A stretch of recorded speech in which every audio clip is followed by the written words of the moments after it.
próximo. O nosso Senhor foi para a cama pensando naquilo que havia visto na televisão. O que seria aquilo que a mãe daqueles garotos havia dado para eles comerem? Com certeza era algum tipo de palha, pois não matou a fome dos coitados. Ou seria aquela planta que mais parece uma orelha cheia de espinhos? Pelo que eu sei, prosseguia pensando, aquela planta serve para benzimentos, principalmente da coluna vertebral, esporões, bicos de papagaio e etc. Muita gente já foi curada pelo benzimento, mas matar a fome nunca havia escutado falar. E da televisão foi quando da primeira viagem ao homem à lua.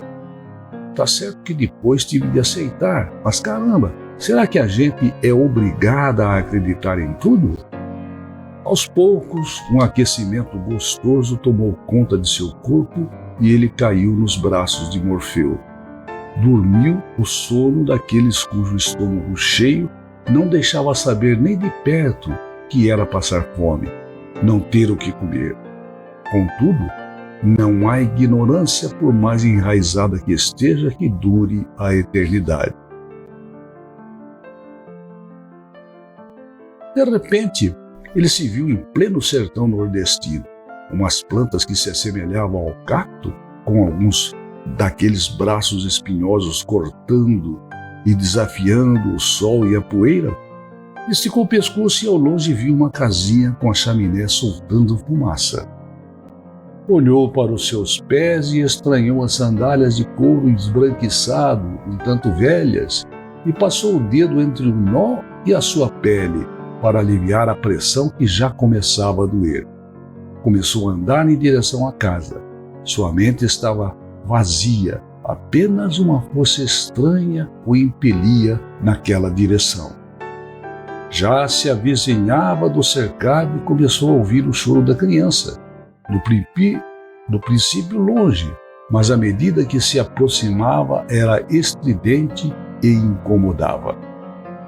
A boa tarde saiu da profundeza de sua alma, sem que ele fizesse força para cumprimentar a senhora sentada à sombra da pingadeira do telhado.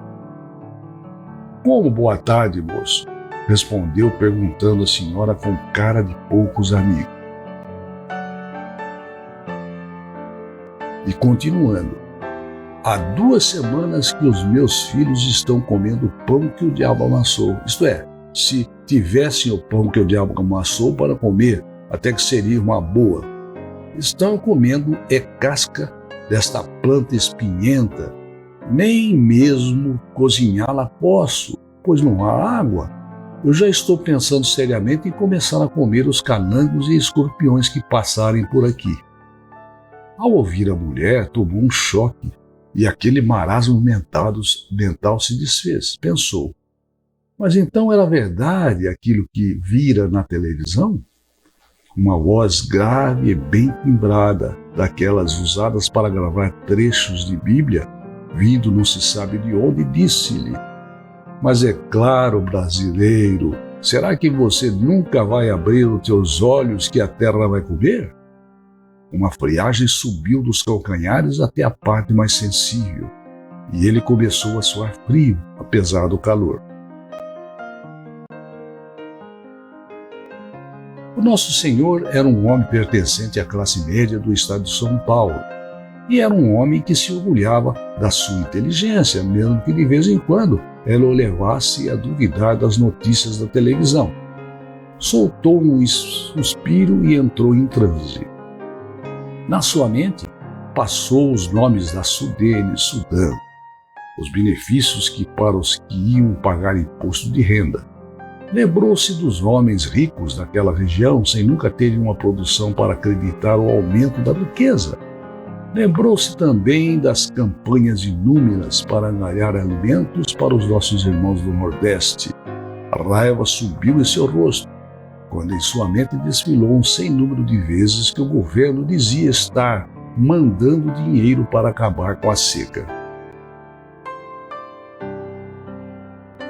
O fato, no entanto, é que em mais uma viagem astral, ele acabara de ver com seus olhos que esta terra vai comer a miséria em que estava mergulhado o nosso Nordeste brasileiro. Aquele casebre que visitara era apenas o exemplo de uma imensidão de outros, onde a mãe, pai e filhos estão passando fome. As notícias de saques para buscar nos armazéns a comida para matar fome eram verdade. Ele que no princípio condenara, agora não podia mais fazê-lo. No entanto, os espertos senhores coronéis políticos e latifundiários lá daquelas bandas continuarem tendo acesso à água, ao arroz, ao feijão, à carne e ao conforto em detrimento desses escravos que recebem o mais duro castigo, passar fome apesar de toda a boa vontade de trabalhar. O nosso Senhor pensou mais profundamente. Como um governo legalmente constituído pode permitir que isso aconteça? É claro que a culpa não é só deste governo. Todos os outros anteriores deviam ser chamados a prestar contas do que fizeram para tirar o Nordeste desta situação. Para onde foram as remessas dos valores que foram destinados para este fim? Acho que o certo é dizer: com quem está o dinheiro? Acho difícil achar, mas com certeza uma grande parte está nas avenidas à beira-mar no Rio de Janeiro e em algumas mansões em Miami. A indústria da seca tem que acabar. Não é justo tantas crianças passarem fome e poucos com os bolsos recheados estarem estudando na França. Para isso é necessário apenas um governo cuja moralidade seja o seu lema. Dizer-se moral é muito fácil. A necessidade é transformar a moralidade em atos mais difícil. Nada, no entanto, que seja para super-homens. Apenas amar o próximo e a coragem são indispensáveis. O nosso Senhor estava ofegante, apesar de só ter pensado, levantou os seus olhos e viu no horizonte o sol nascendo. Beleza indescritível, um leve tremor marcou a volta do seu espírito ao corpo. Ele acordou e o silêncio fez-lhe companhia. Chorou silenciosamente para não acordar a esposa, pois no outro dia, pela manhã, ela iria trabalhar. Graças a Deus, ela tem um emprego.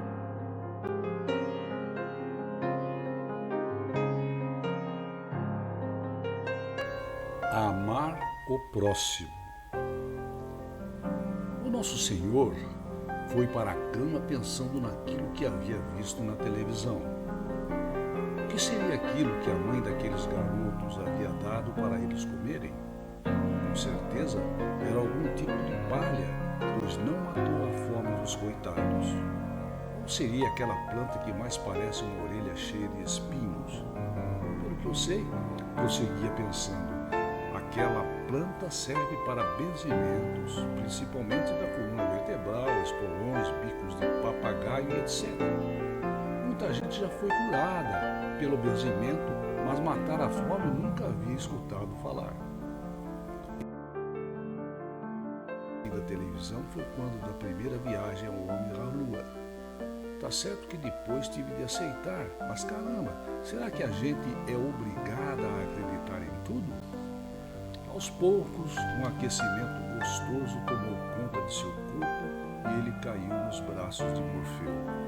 Dormiu o sono daqueles cujo estômago cheio não deixava saber nem de perto que era passar fome, não ter o que comer.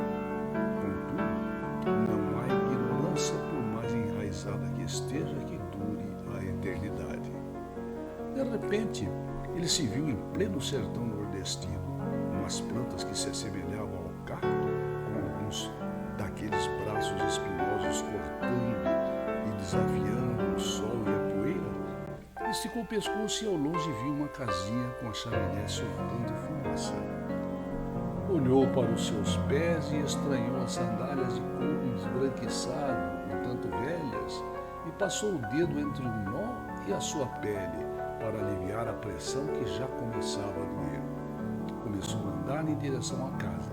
Sua mente estava vazia, apenas uma força estranha o impelia naquela direção. Já se avizinhava do cercado e começou a ouvir o choro da criança. No princípio longe, mas à medida que se aproximava era estridente e incomodava.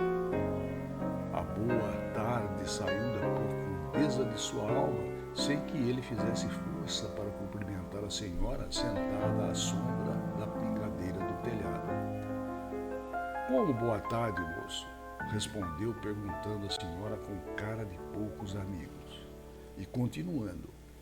Há 2 semanas que os meus filhos estão comendo o pão que o diabo amassou. Isto é, se tivessem o pão que o diabo amassou para comer, até que seria uma boa. Estão comendo casca desta planta espinhenta. Nem mesmo cozinhá-la posso, pois não há água. Eu já estou pensando seriamente em começar a comer os canangos e escorpiões que passarem por aqui. Ao ouvir a mulher, tomou um choque e aquele marasmo mental se desfez. Pensou, mas então era verdade aquilo que vira na televisão? Uma voz grave e bem timbrada, daquelas usadas para gravar trechos de Bíblia, vindo não se sabe de onde, disse-lhe, mas é claro, brasileiro, será que você nunca vai abrir os teus olhos que a terra vai comer? Uma friagem subiu dos calcanhares até a parte mais sensível, e ele começou a suar frio, apesar do calor. O nosso Senhor era um homem pertencente à classe média do estado de São Paulo, e era um homem que se orgulhava da sua inteligência, mesmo que de vez em quando ela o levasse a duvidar das notícias da televisão. Soltou um suspiro e entrou em transe. Na sua mente, passou os nomes da Sudene, Sudã, os benefícios que para os que iam pagar imposto de renda. Lembrou-se dos homens ricos daquela região, sem nunca ter uma produção para acreditar no aumento da riqueza. Lembrou-se também das campanhas inúmeras para angariar alimentos para os nossos irmãos do Nordeste. A raiva subiu em seu rosto, quando em sua mente desfilou um sem número de vezes que o governo dizia estar mandando dinheiro para acabar com a seca. O fato, no entanto, é que em mais uma viagem astral, ele acabará de ver com seus olhos que esta terra vai comer a miséria em que estava mergulhado o nosso Nordeste brasileiro. Aquele casebre que visitara era apenas um exemplo de uma imensidão de outros onde a mãe, pai e filhos estão passando fome. As notícias de saques para buscar nos armazéns a comida para matar fome eram verdades. Ele que no princípio condenara, agora não podia mais fazê-lo. No entanto, os espertos senhores coronéis políticos e latifundiários lá daquelas bandas continuarem tendo acesso à água, ao arroz, ao feijão, à carne e ao conforto em detrimento desses escravos que recebem o mais duro castigo, passar fome apesar de toda a boa vontade de trabalhar. Nosso Senhor pensou mais profundamente. Como um governo legalmente constituído pode permitir que isso aconteça? É claro que a culpa não é só deste governo. Todos os outros anteriores deviam ser chamados a prestar contas do que fizeram para tirar o Nordeste desta situação. Para onde foram as remessas dos valores que foram destinados para este fim? Acho que o certo é dizer: com quem está o dinheiro? Acho difícil achar, mas com certeza uma grande parte está nas avenidas à beira-mar no Rio de Janeiro e em algumas mansões em Miami. A indústria da seca tem que acabar. Não é justo tantas crianças passarem fome e poucos com os bolsos recheados estarem estudando na França. Para isso é necessário apenas um governo cuja moralidade seja o cinema. Dizer-se moral é muito fácil. A necessidade é transformar a moralidade em atos mais difícil. Nada, no entanto, que seja para super-homens. Apenas amar o próximo e a coragem são indispensáveis. Nosso Senhor estava ofegante, apesar de só ter pensado. Levantou os seus olhos e viu no horizonte o sol nascendo. Beleza indescritível. Um leve tremor marcou a volta do seu espírito ao corpo. Ele acordou e o silêncio fez-lhe companhia. Chorou silenciosamente para não acordar a esposa, pois no outro dia, pela manhã, ela iria trabalhar. Graças a Deus, ela